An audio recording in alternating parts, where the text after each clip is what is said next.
Join us as we dive into the history, hauntings, and high strangeness of the world to try to better understand the paranormal. I will be your guide. I am paranormal researcher and investigator Eric Freeman Sims. Welcome to the Unseen Paranormal Podcast.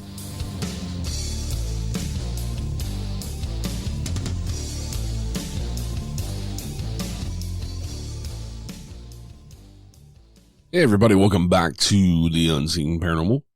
Thank you so much for tuning in. And today we've got an awesome guest. Miss Nicole Strickland is back to talk about the haunted Queen Mary. So we'll get to that conversation in just a minute. But today I just want to talk about, mental health in general. I've had my own mental health struggles with post-traumatic stress disorder from working in emergency medicine, and that's why I retired from emergency medicine. And then coming along with that, I've also had anxiety. And dealt with that. I've dealt with ADD my whole life, and it's a day-to-day thing. So, if y'all see me not posting, or I say, hey, I need to take a mental health day, and I'll give you the episode on Friday instead of Wednesday. Please just understand that, for my own sanity, I have to do that. And I think a lot of y'all out there understand. And I just want you to know that, we all have our issues and that you're not alone. And as long as you're working forward to try to fix those issues and deal with them, I think you're doing a good thing.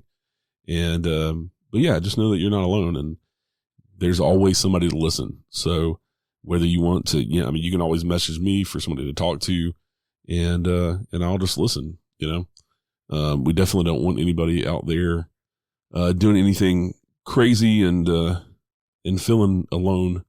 That can be hard, especially since we just got through the holidays, and some people just don't have anybody, don't have any family.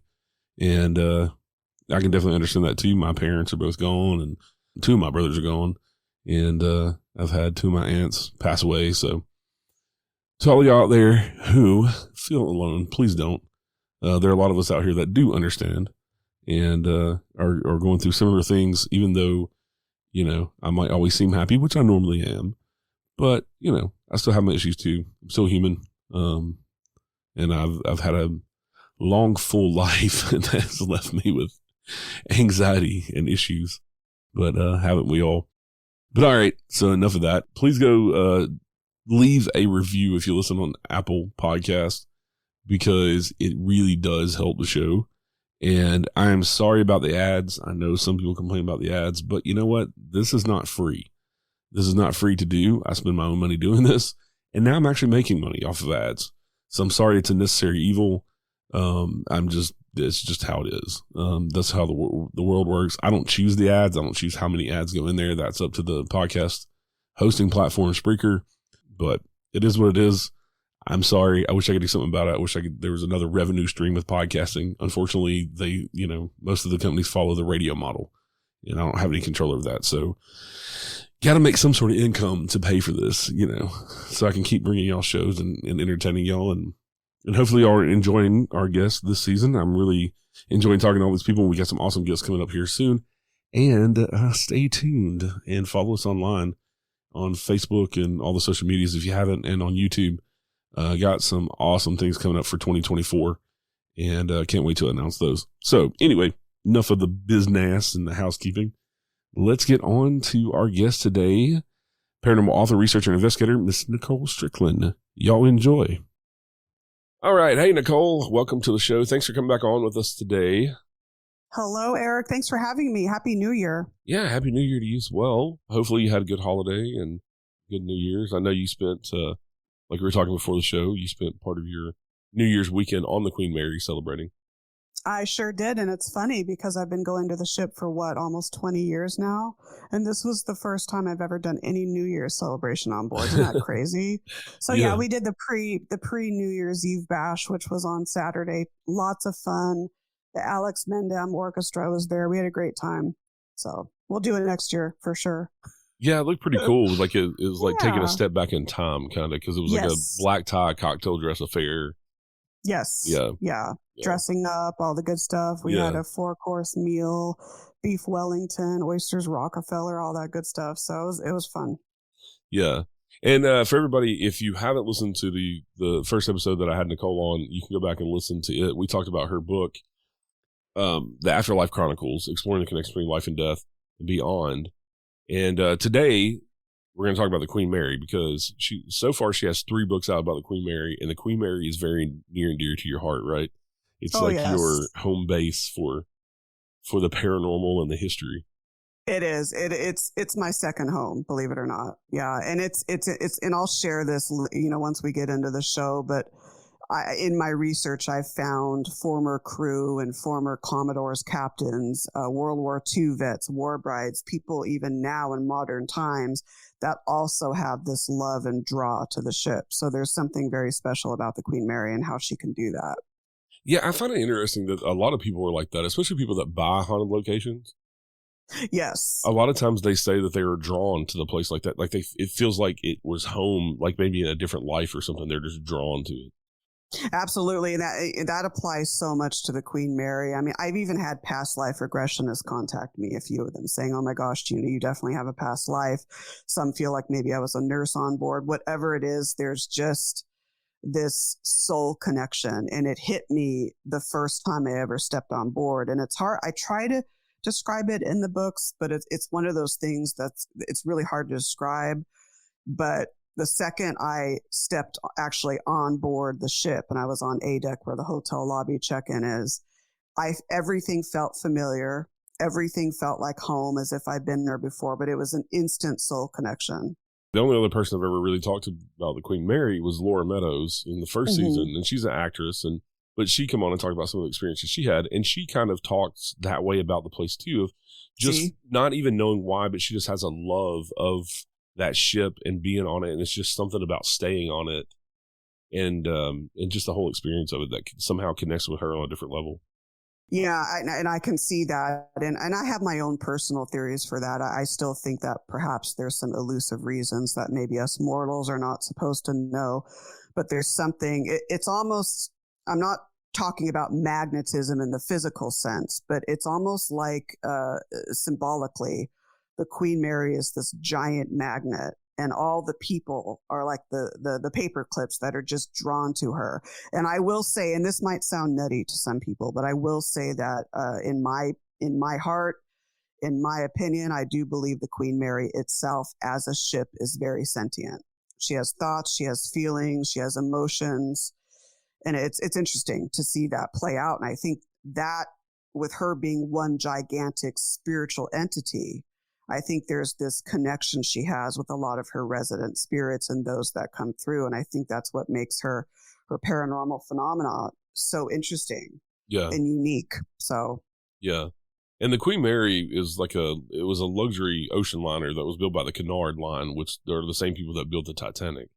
Yeah, actually, Titanic was built by the White Star Line. But yes, Cunard built the Queen Mary, and the Depression actually halted the building of the ship. She was set to, if I remember my notes, to launch in May of 1932. But because of the Depression, she didn't launch until September 26, 1934. And letter upon letter were sent to Cunard chairman Sir Percy Bates. Get this job. Her hull number was Job 534 before she was named. Get this ship built. We need to get her built because she was the largest ship to be built at that time. And so, as a condition for government subsidy, Cunard Line actually merged with the White Star Line in order to help the Queen Mary to resume being built. And so that's why you might hear Cunard White Star. Yeah. But yes, her company is actually Cunard. Okay. Yeah. So, I was because I'm a huge Titanic buff, and I've been to the Titanic. Me too. Me too. A couple of years ago, went to the Titanic Museum in Pigeon Forge, Tennessee, and the Cunard it resonates with me with Titanic, so that's why I was thinking that. But yeah, it makes sense that it's connected. It's and it's so funny too, because a lot of people will think the Titanic's actually bigger than the Queen Mary. In actuality, the Titanic could actually fit inside the Queen Mary. Oh wow! Yeah, and back many years ago when I first started learning about the Queen Mary, I initially thought that too. Yeah. But then when you apply common sense, that was a whole era earlier. Ships were smaller then. Right. But there's a lot of comparisons with the Queen Mary and the Titanic. I know on her maiden voyage, Commodore Britain actually passed by the exact sailing spot, and they did a little ceremony and laid out wreaths and everything. So there's a comparison between the two ships. And I think too, getting off in left field a little bit, I think the Queen Mary's almost prevailed for a lot of the other ships that didn't make it. Even her sister liner, the Queen Elizabeth, that sunk in Hong Kong. It's like, here we have the Queen Mary in Long Beach, and she's just kind of living, and the memories of all these other ships are kind of within her as well. That's just my thought. But I tend to humanize the vessel, if you've already can't tell. So, yeah. Well, and I think that's the thing that even like, captains and crew members, they, most sailing vessels, they're always referred to as in like a female sense. And like they have this whole entity thing about them, like you're talking about. And for anybody out there who doesn't know about the Queen Mary, you can go stay on it. It's in Long Beach, California, and it's been there since 1967. Yes, and December 9th of 1967. Yeah, and it's been completely redone. And the size of the ship, it's 1,000 feet long. It's 1,019.5, but 1,000 feet. Yeah, it's pretty long. It's pretty. Yeah, it's huge. But yeah, you can stay on board. MA going from top to bottom. Her hotel decks are M, A, and B. So like I said, I just stayed there on Saturday night. I was actually in B337. I don't get to stay in B deck that often. I usually do M or A, but it was great. Each room has its own charm. Yeah. And I found it crazy. It could hold 2,100 people. That's a lot of people. Yeah. I mean, you think of cruise liners nowadays, 5,000 people ain't nothing because they're ginormous and they're basically skyscrapers floating on the water. But for a ship built when it was, that's a lot of people. That's a lot of people. And even during the Warriors as a troop transport, she and her sister liner were requisitioned mainly for their speed and their size. And at one point in July of 1943, she held 16,683 people, including servicemen and crew. So it was standing room only pretty much. Can you imagine that? I mean, wow. And she holds the record for that. Yeah. Yeah. So. And it's normal draft is 38 feet in the water. So that means the for anybody that doesn't know that is, it's how far the boat just naturally sits in the water. There's 30 feet of boat under the water you don't see.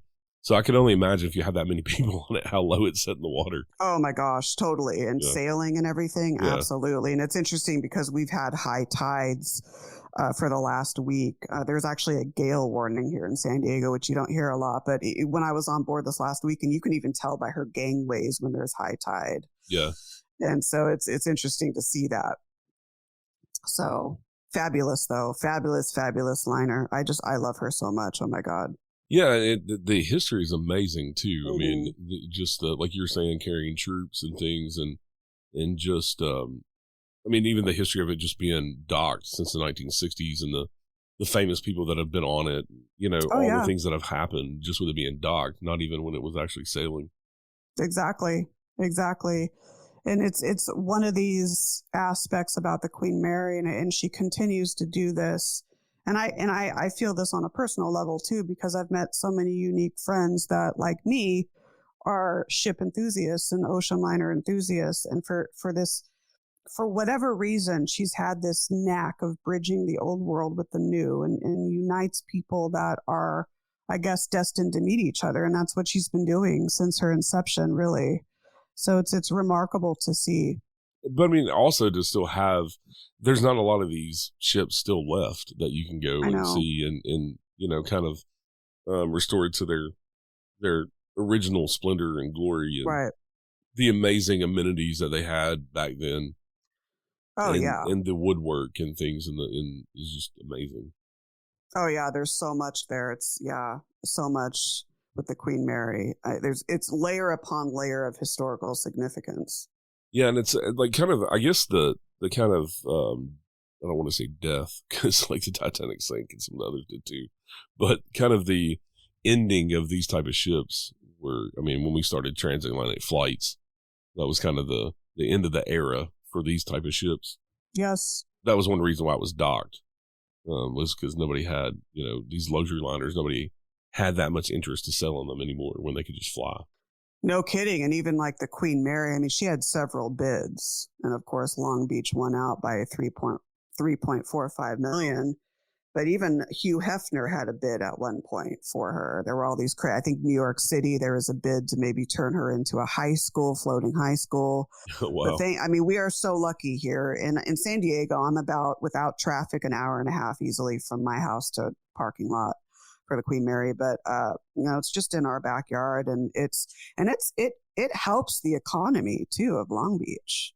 Yeah, I mean, and not just the paranormal tourism. I'm sure paranormal tourism brings a lot of people, but I mean, just the history and being able to stay on that and see, especially if you're somebody like me who's like a Titanic buff. Yeah. To go on a similar ship would be amazing. Oh yeah. You know what I'm saying? To see that type mm-hmm. of luxury and yeah. Absolutely. And her art is a little bit more minimal. It's Art Deco pretty much. And a lot of the original Art Deco pieces are still on board, but just her lines and everything, just such a beautiful ship. I always felt the Titanic was gorgeous as well. Yeah. Just in a different way, but both beautiful, beautiful ships. And what's interesting too, in June of 2021, the city of Long Beach, for the first time in over 40 years, regained control of the ship. Oh, that's awesome. So it's nice to have it in its hands, have the ship in their hands, just because they're doing so much right now. And all those articles came out. Oh, the ship is near imminent capsize. Those were so untrue. So anyone who reads those, don't believe it. Lots of renovations going on. There were urgent ones that were done prior to the ship reopening for limited tours in April 2023, but little by little, she's getting a lot of TLC basically. And so it's really nice to see that. Yeah. Yeah. And so with all this history, I know Ghost Hunters has been there a couple of times and some of the other TV shows, but with all this history, definitely has to be haunted. I mean, just looking at the history of it with troops and with passengers and the thousands upon thousands of people that were transported on there, and you have to think it's a floating hotel. So just like any other hotel, you're going to have people who I'm sure have done bad things to other people or unalive themselves or, just died naturally on the place or just come back, sometimes like we see like maybe captains or something come back because they just love it. That's true. That's actually that's a theory I have. I mean, and just when I say a few, I mean, it's not like 1,000 people, but I've talked to enough people that share that same connection that I have. So if you multiply that by the thousands upon thousands of people that sailed on her, whether it's in peacetime or wartime, and they have that same feeling, they may choose to come back, in ethereal form and visit the liner. And then, of course, she has her resident spirits as well. Many of them that are very intelligent. They kind of know each other. It's neat. It's like a little community. I know that sounds weird, but it's true. So, yeah. And I know there are certain room numbers that have been associated with different hauntings, I guess. Yeah. One in particular is B340, and that, not to blow people's or burst people's bubbles, but a lot of the rumors with that aren't true. When Disney had management rights to the ship, they concocted some weird stories about the room, and none of them are true. But it's a room just like just any other room on the ship. Pretty much anywhere you are, you can have an experience, but there are areas that are more traveled to with the tours, like the former first and third class pool, the boiler rooms, the aft engine room, and more people are apt to report their encounters there. But pretty much anywhere on the ship, you can have an experience. Yeah, yeah. What are some? You said B340 is kind of debunked, kind of hyped up, but what are some of the other hot spots that are kind of notorious? Yeah, so for just in hearing other people, and of course for me personally, over almost 20 years, the former first and third class pool is one. It is a they've had issues with it, so I don't. Prior to the pandemic, there was a safety issue, so I don't think a lot of tours were going through there. But in the past, that was a hot spot for the tours. Lots of activity in there, lots of encounters in there. Many different entities I've seen and witnessed in that area. Jackie, the little 6 to 7 year old, child has been often spotted in that area, although she pretty much roams the ship. She's almost like the heart of the ship, almost like a little spiritual ambassador. I've seen her. She's could be a sister to Shirley Temple. So it looks very similar to Shirley Temple. Intelligent, likes to interact with people. So she's been in there. The aft engine room, we had boiler rooms. Boiler room number 1 was actually the forward engine room, actually, but the aft engine room where you can go in and see a lot of the machinery, that's pretty active. There was a very tragic death that occurred on July 10th, 1966. It was a documented crew death. A fireman and bilge cleaner, 18 years old. I'm just going to use his initials, JP. He was found standing upright, crushed by watertight door 13 on the starboard shaft alley side. There are so many ridiculous rumors surrounding his death. Do not believe any one of them. It was purely an accident. I think he was just trying to maneuver or open the watertight door manually with the lever, because at the time there was a fog situation that hit the ship. It was at sea. So based on the SOLAS laws that came about after the Titanic disaster, any ship that had something that would impede its visibility would have to test the functionality of the watertight doors. So they were doing a test on that, and that's when they discovered 13 wasn't working, had someone go down there, and that's when he was discovered. So it was purely an accident. But boiler rooms, like I said, some of the public rooms, some of the salons, even the hotel decks, pretty active. That's what I tell people. I'm like, if you're staying on board and maybe you don't have the time to take one of the tours or go on an investigation, just your room. Try to Right. do maybe a mini investigation in your room, because a lot of things can happen in the hotel decks. I've had so many experiences there. Observation bar is known as well. A lot of people won't sense things in there because they're talking with people and they're drinking and whatnot, but pretty much the whole ship is fair game, really. There was a section, the forward cargo hold pit, where you can go below and you're pretty much underneath the water line. This is where they held Italian and German POWs, standing room only. That area has been really active. So I've had so many personal experiences as well as captured audio and photographs from many of these areas. Yeah, one of the places I find interesting that you don't hear a whole lot of stories about is the pool area. Yes. That's not something a lot of places you really hear about. Even in hotels that we investigate, the pool area is really whatever. It's not ever a focus. It's one of those that's very well known. It's considered the heart of the ship, and I'm going to share this theory because it applies. So my friend Tony Ashland, he actually worked on the Queen Mary pre-COVID as a tour guide. And so he did I think he did the haunted encounters, but he also did the paranormal shipwalk tour. So he would take people to a lot of these areas. He's also an amateur radio operator. So he was sharing a theory with me one day. He said, Nicole, I think the Queen Mary is one big giant crystal radio, transmitting and receiving energy, because she has all the components, the copper wiring, the mother of pearl quartzite pieces in the ceiling of the pool, the EMF grounding planes in the bridge. So he was sharing that theory, and I thought, wow, that's really profound. Yeah. But yeah, the pool area, a lot of Jackie experiences. Now, I've had people ask me, do you think Jackie's real?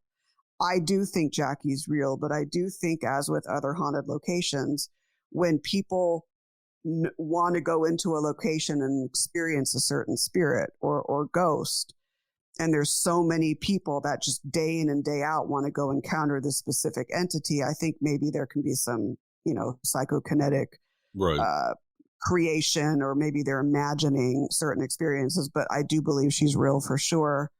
But yeah, the pool area, I mean, that's a lot of the stories I've heard come from there. But like I said, other areas as well. So yeah, it's like, even with any old hotel or like hospital, anywhere, it seems to be anywhere people sleep, you're going to pretty much just kind of have hauntings everywhere. And especially with a long history and that many people. And how many of the stories can you actually connect to like historical people, like murders and things like that? A lot, a lot of people have encounters that have to do with documented spirits there. Even crew that passed away or passengers that passed away. And interestingly, I've talked with some people, and this has happened to me, where I will dream about historical events while on board the ship. And I've heard this with other people too. So there's this big idea of intelligence, not just on the part of the ship, but and there's residual activity as well. But the Queen Mary seems to have a lot of intelligent types of activity going on as well. So like I said before, there's this connection between the ship being one big giant magnet, and then of course that of her spirits as well. Yeah, so, one of the things that I've heard from a few people about the Queen Mary is being locked in the bathrooms in some of the cabins. I've heard that too. There are so many things that can happen in the hotel areas. I mean, speaking personally, dresser drawers have come. Like I'll leave the room, come back, and the drawer is out. Curtains banging around in the closets. Water faucets turning off. People knocking on the entrance doors to the stateroom. That's happened. I even had one experience. I forget what room. I think I was on M deck, I believe. And I was sitting on my bed, and you know those little chains that you can latch, as an extra added security for the doors? Yeah. I heard it jiggling, and then I looked right at the door, and I kid you not, I saw it come unhinged, and it was swaying by itself. Now, the ship doesn't ebb and flow in the tide enough to cause that at all. So, but yeah, all kinds of things. People have, including myself, you can be laying in bed and you feel someone sit down or someone lay down next to you. It goes on and on, really, with what can happen. But the energy there, in my opinion, is friendly. It's curious. Nothing is there that is intending to try to scare you. Yeah. So that's comforting to know for people that might be like, oh my gosh, I want to go on board, but I don't know. You're going to have an experience, maybe, likely, but just know that it's not, it's more friendly. Right. Yeah. And that Laura Meadows, when I talked to her, she was telling me that was one of the things that happened to her son, who is autistic. And he got, I want to say, it's been a while since I talked to her back in the first season, a few years, but I want to say that her son was playing hide and seek. Oh, see that. Yeah. Probably attracted. Where do you know where aboard he was doing that? I want to say the B deck. B deck. Okay. Yeah. And that's actually known. People consider that the spooky deck just because it's right above the pool, or a midships area, really, right above the pool and whatnot. But being that he's a child and he's wanting to communicate, he's going to naturally draw that. Yeah. So it wouldn't surprise me if maybe one of the kids, like Jackie, maybe wanted to play with him as well, because she is known to do that. She likes to play hide and seek and sing songs like London Bridges and Ring Around the Rosie and things like that. So yeah, he got really scared because he got locked in the bathroom. Oh. And she, from what Laura said, she didn't think that he did it. Right. Because she couldn't get the door open and he couldn't get it unlocked. And so she thinks that it was a spirit messing with them, but went a little too far. Maybe it could be, yeah. Some of those doorknobs, though, in some of the rooms they're like these old, obviously very old doorknobs. Sometimes when you twist them, they can get stuck. So maybe that's what happened. I don't know. Well, it was one of those things, if I remember correctly, it was one of those things where she said out loud, you're scaring my son, please, stop. And then did it. And then she could open the door. Oh, and that's why she attributed more to the paranormal. And she also said, I can't say that that's definitely what it was, but it just seemed like, once I said, hey, my son, he's autistic and you're scaring him, I don't mind you playing. And he was having fun, I guess playing with the spirits, hide and seek. And but whoever it was probably felt bad and was like, oh my gosh. But she said that it seemed like they didn't have the intention on scaring him. It was just one of those things of, just one of those things. And that, and there's a lot of people that would go on board that are, they're not paranormal researchers, and maybe they're a little afraid of the paranormal. So it's easy to assume like, oh my gosh, if I have an experience or an encounter that, they intended to scare me. But really, I mean, and I'm not an expert. I've been called a Queen Mary expert. Really, the expert is the ship itself.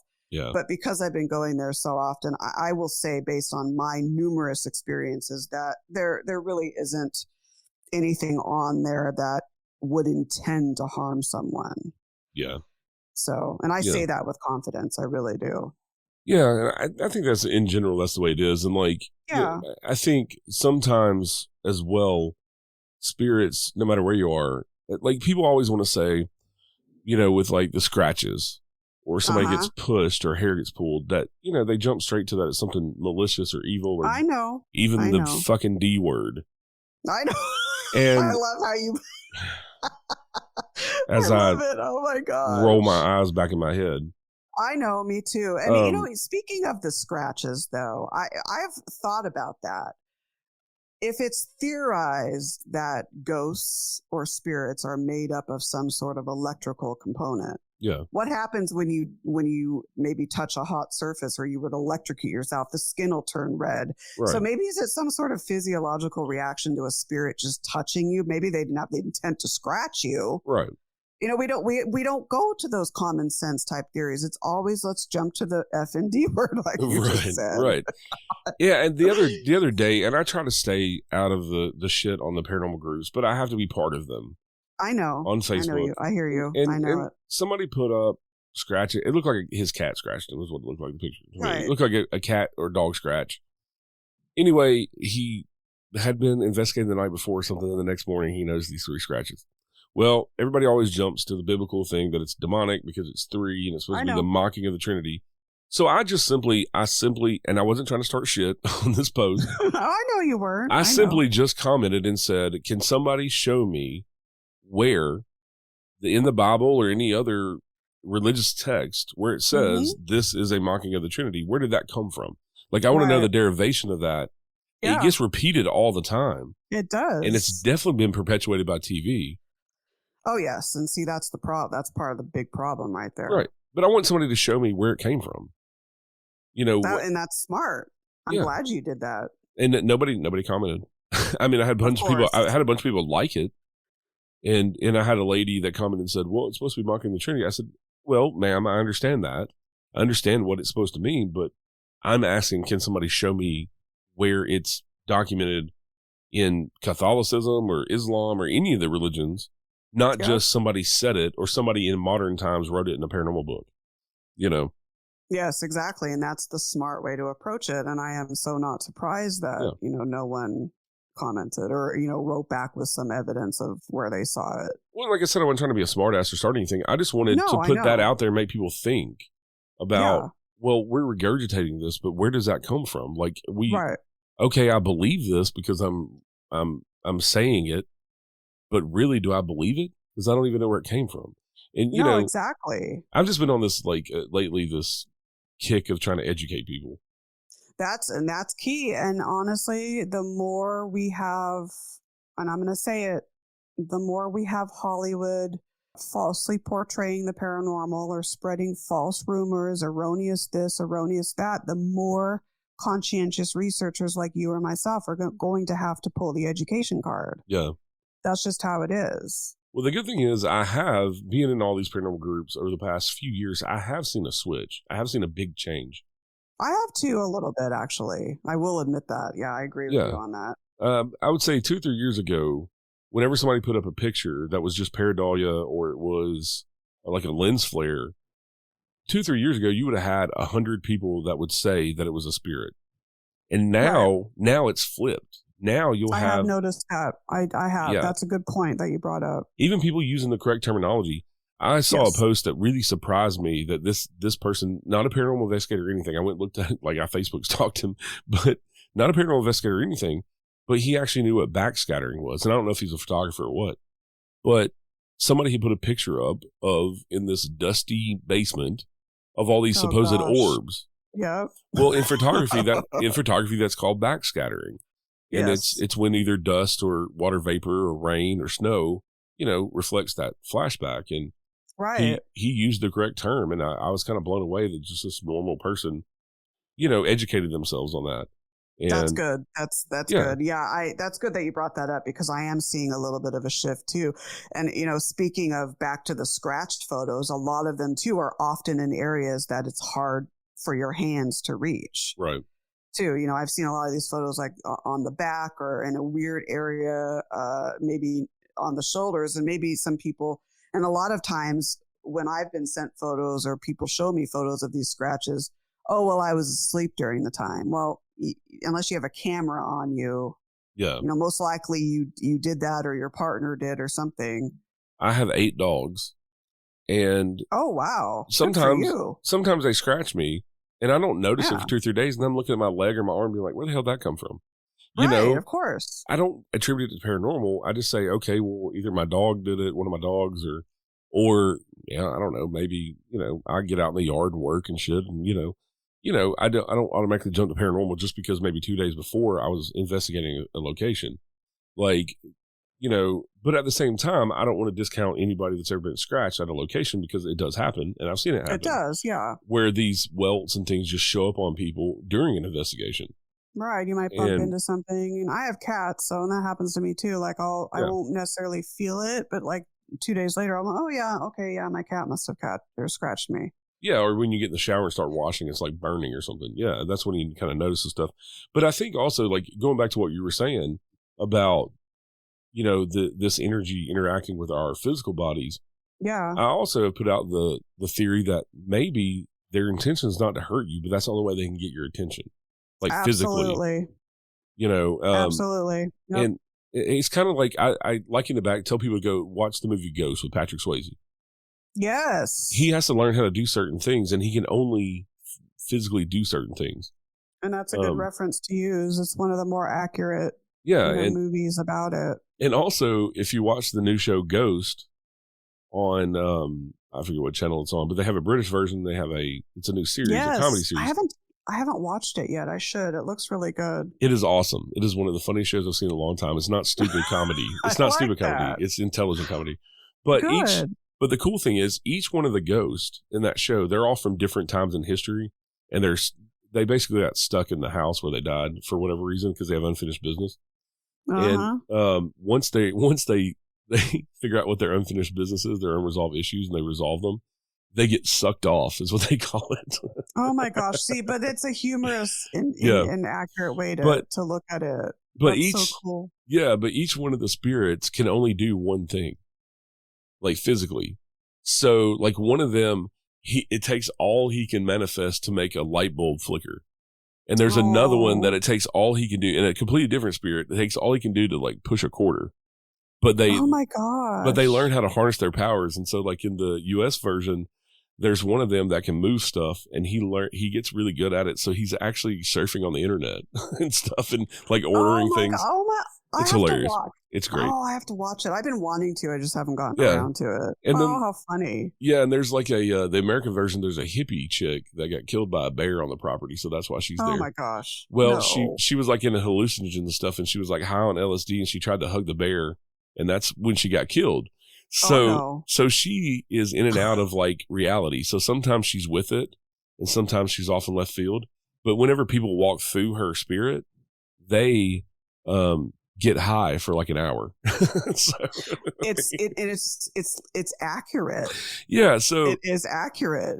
I have to. I'm gonna queue it up and start watching it tonight. Watch. Yeah, so even though that show is humorous, I liken it to the real world paranormal. Mm-hmm. Maybe that spirit can only scratch. Maybe this other spirit can only pull hair or tug on your shirt, or and maybe another spirit can only nudge you or poke you, or Right, exactly. That's the only physical manifestation they can do as far as affecting the environment to get your attention. That is so true. That is so true. You have to just commonsensically think about it. And also, I was talking to another guest a while back, and he works with mentally handicapped, mentally challenged people. Mm-hmm. And we were talking about, we go into a lot of hospitals, asylums and things where people like that were housed back 100 years ago because, if your kid had Down syndrome, you hid them away in an asylum somewhere. Tragic. And a lot of these people, like on the autism spectrum or depending on, there's a spectrum for Down syndrome as well. Some of them are nonverbal. So if you go into some of those places, maybe that's how they weren't verbal in life, so they're not verbal, as a spirit. That's very true. Very true. So, and the whole telepathic way of communicating. I've actually done experiments with EVP sessions, and it's a little bit difficult because you have to jot the time at which you thought about something, or jot the time down at of exactly when you ask a certain question. So then if you get a response that maybe it's to that question. But I've done telepathic sessions where I don't even voice. I just ask or think about things telepathically, and you'd be surprised. And I've done it a few times, and I've actually had results with that. Wow. I need to try that. That's a cool experiment. Yeah, it's a little bit time consuming because you have to have a notepad and say, okay, at 3 minutes and 2 seconds, I asked this question, or at 4 minutes, I was thinking about this. And again, even if you get an answer after a certain question, it's not a guarantee that it's an answer to that question, but still it helps. But it's interesting. I've actually had results with that. Yeah. Yeah. And I've heard a lot of people talk about that. And it seems like, and that makes sense to me too, because when you do EVP session, sometimes it seems like they answer your question before you can even get it out. That happens too. Yeah. Isn't that oh my gosh. So that would make me think of it as some sort of, telepathic thing like you're talking about. Yeah. Or like a time thing, is time past, present, and future in one. Yeah. Boxed universe theory, getting way out there in the quantum land there. Getting to the esoterica. Yeah, there you go, right? But yeah, I hate that people jump to things are automatically evil or demonic or, that type of stuff when there could be other explanations as well. Absolutely. I agree with you. And it is a thorn in my side, but it's like you said, the tide is turning. Yeah. Because I have noticed that as well, which is good. That's a positive leap into where this field should be. Yeah. One of the other positive things I've seen too is how people respond to other people. And instead of, you'll still get the trolls that comment on people's stuff just to be nasty. But the majority of the post of people who are trying to help, and this is what I've been telling everybody, like, it's not always in what you say, it's how you say it. And so it's in your approach. So if you want to, if you're commenting on there to educate somebody, don't put it in a smart ass way. Like, actually explain to them, this is why this is a lens flare. Let me show you other examples. You know what I'm saying? And people will respond to that because you're trying to educate them. Now, I've come across a few Karens that, they're going to believe that, it's the ghost of their great-great-grandpa no matter what you say. Exactly. But I had a recent example with a picture on the Queen Mary about that. Yeah, and they're going to believe that, and you can't change their mind. But at least you tried to educate them. But I've seen a change in that too, the way that people are responding to these people, and they're not trolling them like they used to. They're not just dismissing them. A lot more people are trying to educate and say, this is why this photo looks this way. This is why it's pareidolia. This is why it's not something paranormal. And it just makes me happy that people are doing that there's a change, and that people are taking more of the state of mind that everything's not paranormal. And also, I posted a study back a couple months ago. I forget who it was from, but they did a study on the paranormal and about demons and all that with TV shows and stuff.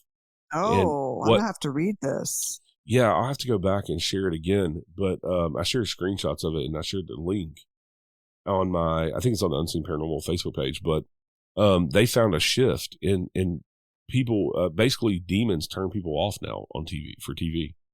Good, I'm glad. As it should. It's just ridiculous. It's so ridiculous. But I think the question was, if they're, if the host or if the TV show has some demonic in it, does that lend more credibility to you or less? And most people put less, like 60-something% of people put less credibility. Yes. I agree on that. So yeah, there's definitely a shift, and, it's easy for us that are immersed in this all the time to get, because I know I do, and I'm pretty sure you do, and everybody else, at times you kind of get discouraged, like, we're fighting an uphill battle that we're never going to win. I know, and I've thought that too, but it's like I said, a thorn in the side, but yet the tide is turning. Yeah. And, and you can't please everyone. I go back to that starfish poem. If you can just help one back into the sea, you've done your job. Right. So that helps me to put things a little bit in perspective. Okay, maybe not reach everyone. If you're going to have cynics and those that are going to believe no matter what is thrown at you or said, then, you feel sorry for them and just pray for them. Okay. Hopefully one day they'll realize that it's not true. Yeah. Yeah. So. Yeah. I put up a funny meme the other day and I never thought of this. In the South, there's this thing that if a red cardinal comes to your window or whatever, lands, near you, that it's, a loved one coming to say hi.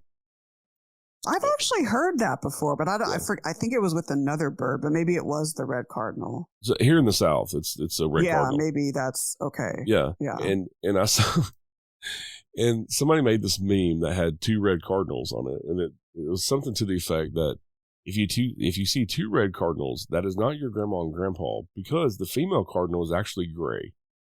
So what? Yeah, my God. Yeah, female cardinals aren't red. The males are the ones trying to attract the females, so they're all red and stuff. They're beautiful, bright red birds with these big crests, and the females are just plain gray looking birds with no crest. You wouldn't even know they were cardinals. Yeah. And so it was getting to the point of like, that's not your grandma and grandpa. That's when you put the image of 2 red cardinals on something, that's gay cardinals. Oh my God, yes, I knew where that was 2 males. Oh, yeah. funny. That's so cute, though. Yeah. I love some memes are just hilarious. Yeah, oh my gosh. I was laughing about that, but because things like that, my own family says shit like that, and I'm just shaking my head because I've tried to tell them like it's just a bird. Like I'm not saying that your mama's not coming back to visit you, but why the fuck is she using a cardinal? Like they're everywhere around here. Well, that's just so true. Where do you start? All these little wives' tales and everything. Yeah. It's so true. It's hilarious. But people here in the South, man, they believe that. That's one of them old wives' tales. One of those things that, the cardinals. Yeah, it has to be somebody coming back to visit you from the dead. Well, why? And I get it. I get it because it's in the guise of religion. In the South, a lot of, and I get told this all the time when I talk to people living in the Bible Belt. But to a lot of Christians in the South, everything's demonic. Like that's just the Southern Baptist and Church of Christ. I know. So if they say, "Oh, well, the cardinal is a symbol of my deceased loved one," that's not dealing with the spiritual and the demonic. You know what I'm saying? It's a way to get around it. That's true. Yeah, I could see that. And then they're going to swing it however way they want. Too. Yeah. Anyway, that was a side note, but I just that I've heard that before. I must have heard that because that must have been what I heard. But yeah, it's do you know when that started? I've heard it my entire life. So maybe maybe a couple hundred years ago or something, like maybe 1700s or something. Yeah, and it's probably an old Appalachian. Yeah. A lot of our things like that come from the Farmer's Almanac for one, which has been around for 200 years, and they do a lot of those old wives' tales in the Farmer's Almanac. But Appalachia, I mean, where storytelling really started in our country. That sounds like it would be like in the origins of that. Yeah. Interesting. And also, I mean, cardinals are only indigenous to part of the United States. So, it would be probably somewhere here in the South in Appalachia, where the cardinals are most prevalent. But yeah, those red ones are gorgeous. Oh my gosh. Yeah, we have them everywhere. I see them all the time. I never think that's awesome. I never think that's my mom. Yeah. I know, right? I mean, we have black crows here and hawks and and doves. I'm like, yeah, no. But I have a couple of times when 2 doves come, and they come seldomly, but I often, I don't know why I think of my grandma. I don't think it's them, but I think of them because in their house, they would all get doves a lot in their backyard. Yeah. When my mom comes and visits, like I smell her perfume in my house or something. Oh, yeah. Like, it's not anything that, I'm a skeptical believer. So if I can throw out something, to me, it's not evidence. If I can explain it, and a bird just randomly that is indigenous to this area. Now, out in California, if you were out where you live out in California, if you were sitting on your deck and a fucking cardinal flew and landed on your deck, I would wonder. That's a sign. Like, okay, is there some symbolism, synchronicity thing going on here? Yeah, because they're not indigenous to California. So no, I've never seen one out here. Yeah, it would be a weird thing. Yeah, but, that would be odd. Yeah.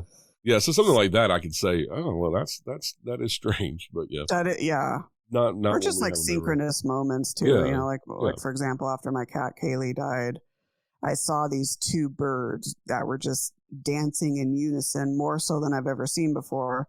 And I thought, well, could this be a sign from maybe Kaylee that she's reunited with her brother? I don't know. I didn't like convince myself of that right. it's fact, but it was something that I thought about. Yeah, yeah. But also, So well, and at the same time, does it matter because it made you think that's true.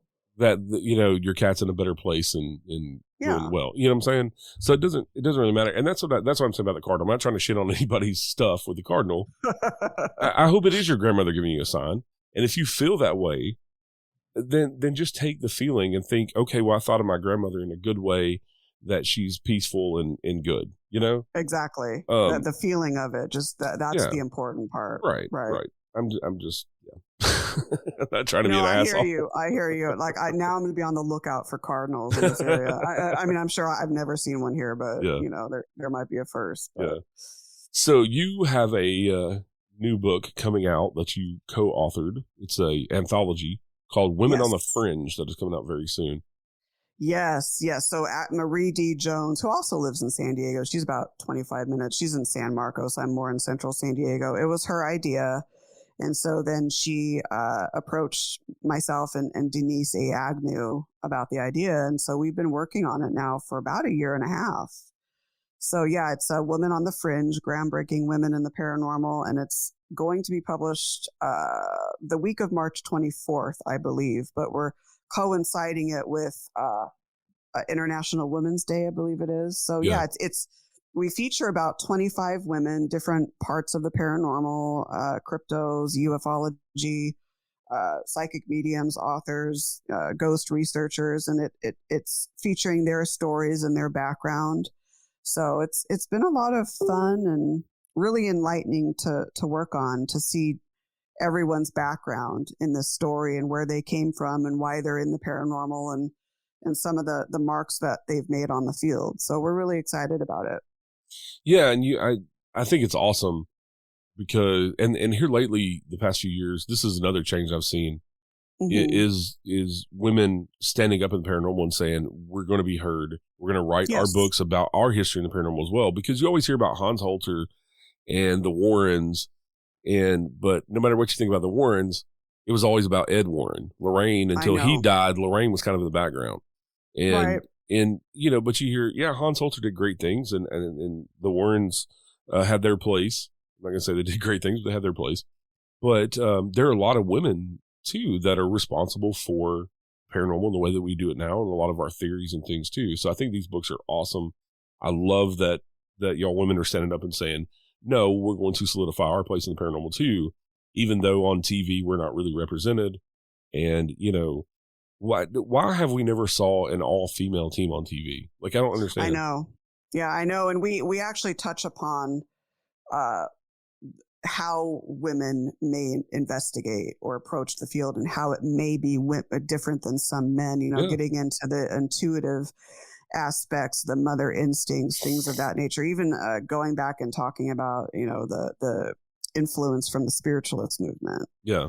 And bringing that in. So, but it's a fascinating read to see everyone's work and how they do things and their types of methodologies. But it's true. And I do see a shift, like you said. I think they are starting to become more respected in the field, which is, it's a good thing. It's great. Yeah. And I just think that it's going to take all of us to figure this out, even a little bit.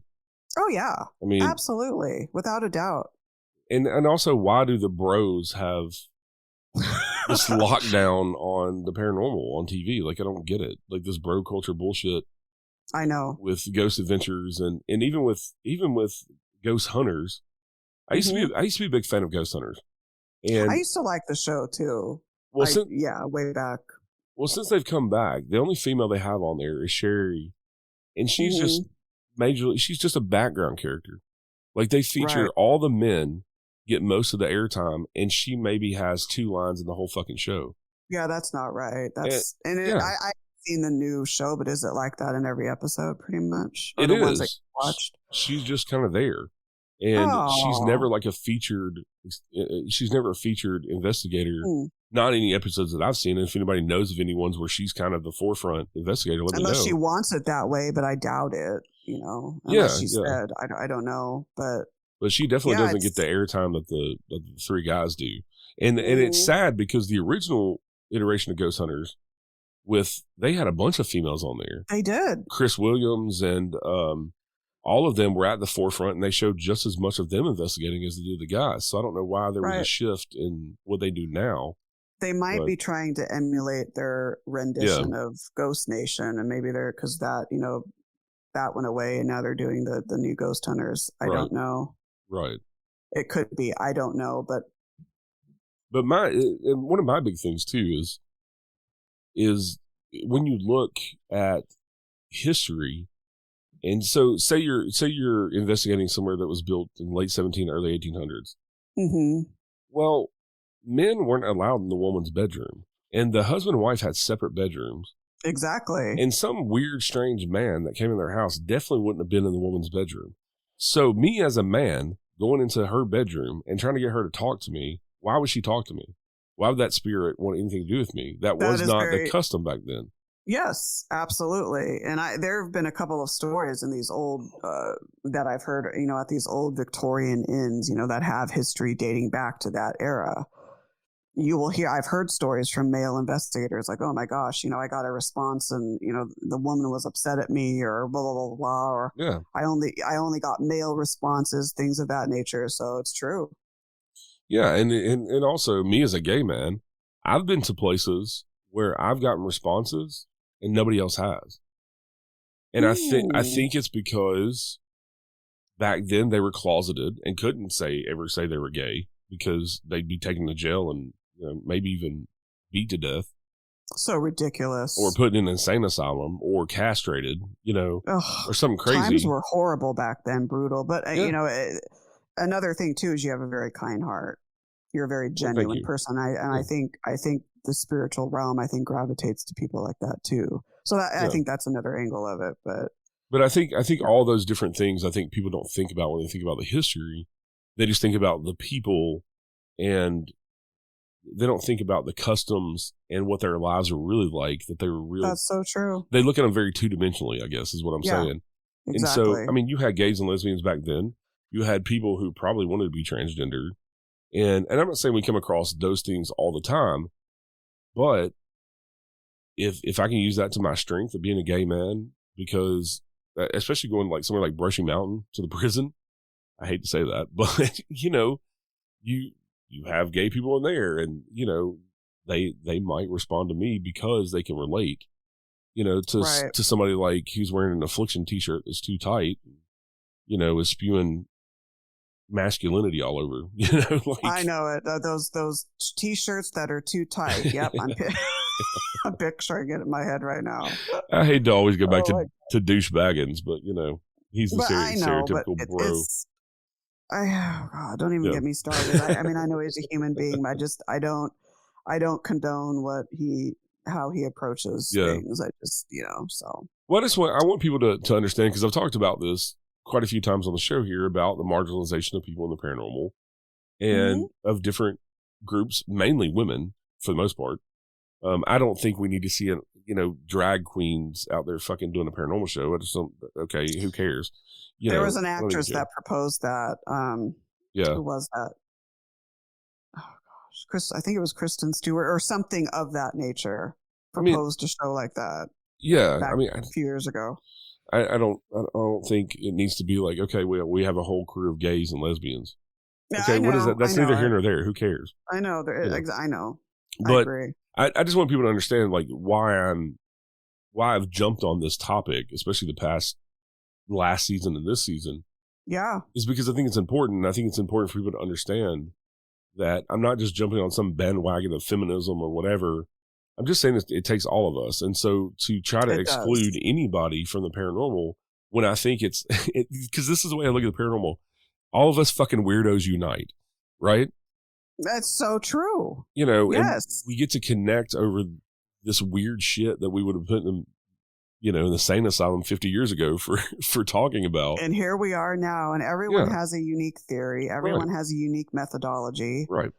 And you can learn from each other. I mean, we had I'm not going to say names, but we did approach a woman to be in the book, and this person chastised. It wasn't, I think it was Denise that contacted her. I forget.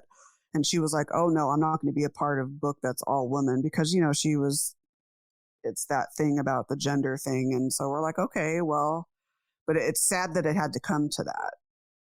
It's right.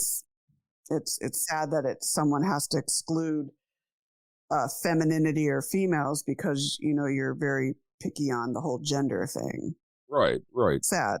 Well, and like I'm saying, even with like little kid spirits, I'm a big burly guy, pretty masculine guy, got a deep voice. I may intimidate a little kid spirit from talking to me. You know what I'm saying? And so if I have a female with me who's a lot more sensual and kind of motherly, and like they might connect to, that person more than they do me, and we might get more responses. And it's just a whole thing of, like I was saying, I think it takes all of us and all of our strengths to play into, and even gender being one of them. Absolutely. If you got a nasty male spirit, then maybe a big burly guy like me can go in there and tell him to fuck off. And he might listen. That's very true. Yeah. If he was like that in life. Yeah, absolutely. And it gets back into the whole ego thing too, that's a whole other discussion, but that's one thing. That's another thorn in my side, just the ego. It's like, gosh, people wanting to use and exploit the paranormal for their own, it drives me nuts. I don't even want to go there, but you know what I mean? It's annoying. Yeah. And I've been asked by quite a few people over the years, why I do a paranormal podcast. Mm-hmm. And I tell them it's to educate people. It is. It's to educate people, and also to let people know that they're not alone in their experiences and what they believe and what they think. Absolutely. And it's not about me, and I don't want the show to be about me. I mean, of course it's going to be because I'm the host and it's my show. I hear what you're saying though. And it's not about me making buku money or being famous or anything like that. It's about, educating people and trying to get the paranormal more out there in the world, and using a platform that I have to do it, Absolutely. And portraying the paranormal in the way that it should be portrayed. Right. And that's very important. And you do a great job. Thank you. I think you do as well. And I'm happy that you have a show coming back as well here soon. Yeah. It's I'm going all on my own on this. So just a few little odds and ends, and then I'll probably be ready maybe by end of this month or February. So. All right. So your books are available on Amazon and Kindle, of course. Yes. And you have the 3 Queen Mary books out, and then you have Afterlife Chronicles, exploring the connection between life, death, and beyond.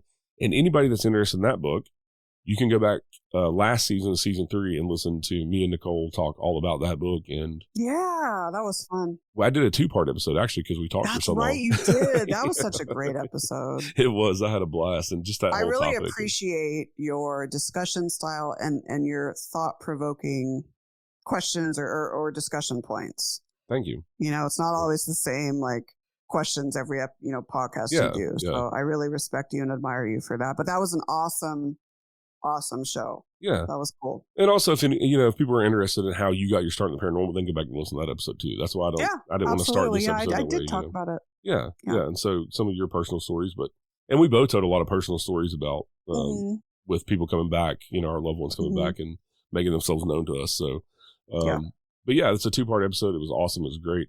I always love having you on, and we'll definitely have to have you back on when the next book comes out.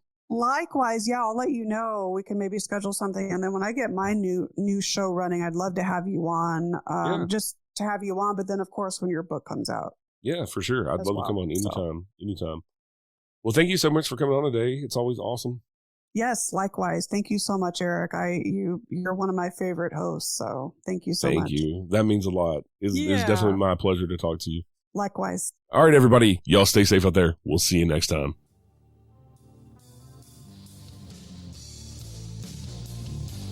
Thank you for listening to The Unseen Paranormal. Join me next Wednesday with a brand new guest, and please rate, review, share, and subscribe on Apple, Spotify, or wherever you're listening right now. This helps more people discover the show. You can connect with me over on Facebook, Instagram, Twitter, or join us in the Unseen Paranormal Lounge group on Facebook.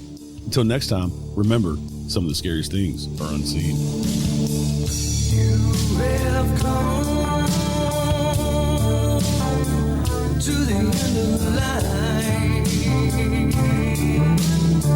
Whoa. I can feel you as you pass the other side.